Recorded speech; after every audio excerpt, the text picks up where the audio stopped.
रोज रोज आप में से कितने लोग हैं जिनके घर में लड्डू गोपाल हैं?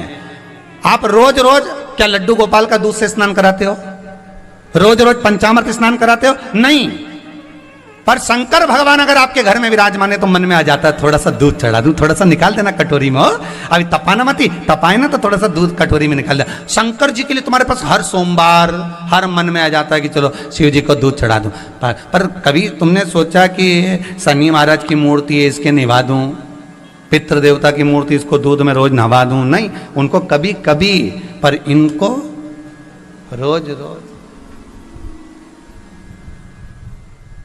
भाव जागृत हो रहा। आपके घर में अगर छोटे से शिवलिंग है, आपके घर में छोटे से ठाकुर जी हैं, आपके घर में छोटा सा कन्हैया है, और छोटे से कन्हैया जो पुराने समय का है, उसको नेत्र भी लगाने की जरूरत नहीं है क्योंकि उसके नेत्र हैं।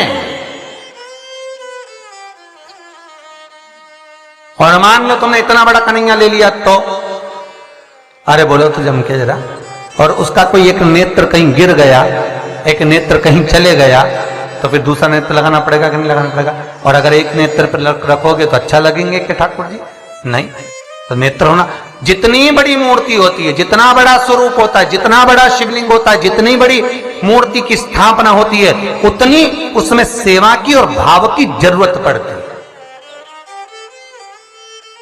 और पार्थिव शिवलिंग हो चाहे घर में शिवलिंग हो, घर में कोई भी मूर्ति हो, वो अंगुष्ठ की आकृति से बड़ी ना हो महाराज। बस इतना बड़ा स्वरूप शंकर का, इतना बड़ा स्वरूप कृष्ण का, इतना बड़ा स्वरूप राम का, तुम्हारे घर में जो भगवान है उसका स्वरूप इतना बड़ा। और पुराने हैं और कोई बड़ा स्वरूप है तो पूजन करो, मना नहीं है। अगर पुराना स्वरूप रखा है तो उसको कहीं देकर नहीं आना आपने को, कहीं उनको ठंडा नहीं करना, उनका विसर्जन नहीं करना, रखा है आप सेवा करो। आपके घर में अगर छोटे से शिवलिंग है, आपके घर में छोटे से ठाकुर जी हैं, आपके घर में छोटा सा कन्हैया है, और छोटे से कन्हैया जो पुराने समय का है, उसको नेत्र भी लगाने की जरूरत नहीं है क्योंकि उसके नेत्र हैं। और मान लो तुमने इतना बड़ा कन्हैया ले लिया तो, अरे बोलो तो जम के जरा, और उसका कोई एक नेत्र कहीं गिर गया, एक नेत्र कहीं चले गया, तो फिर दूसरा नेत्र लगाना पड़ेगा कि नहीं लगाना पड़ेगा? और अगर एक नेत्र पर रखोगे तो अच्छा लगेंगे कि ठाकुर जी? नहीं। तो नेत्र होना, जितनी बड़ी मूर्ति होती है, जितना बड़ा स्वरूप होता है, जितना बड़ा शिवलिंग होता है, जितनी बड़ी मूर्ति की स्थापना होती है, उतनी उसमें सेवा की और भाव की जरूरत पड़ती है।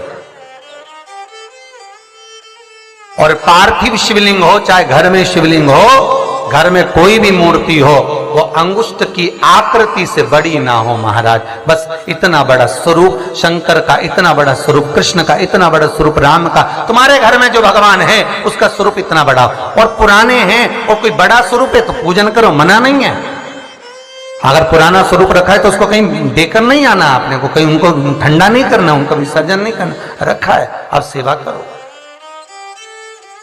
रूप रख कर आए। कुम्मन दास जी पीछे से खड़े होकर देख रहे हैं कि आखिर होता क्या है, ये प्रसाद जाता कहां।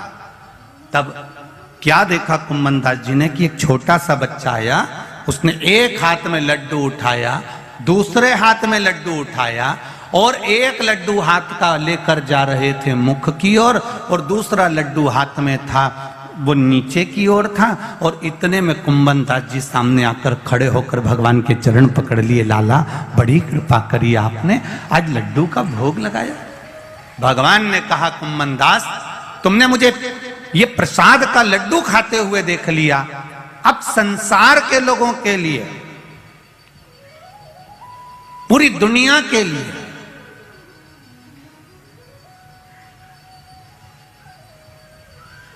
अगर मान लो वो प्रसाद घर में नहीं भी है, मान लो घर में प्रसाद नहीं भी पहुंचा है।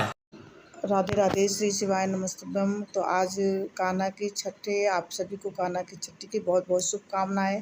और गुरु भगवान जी ने जो बताया है आप ध्यान सुनिए कि कैसे पूजा करनी है लड्डू गोपाल की। तो आप सभी लोग वीडियो को लाइक करें, शेयर करें, कमेंट करें। जो नए हो चैनल को सब्सक्राइब करें। नेक्स्ट वीडियो में आप सभी से फिर से मिलती हूँ, तब तक के लिए आप सभी को हाथ जोड़कर नमस्कार।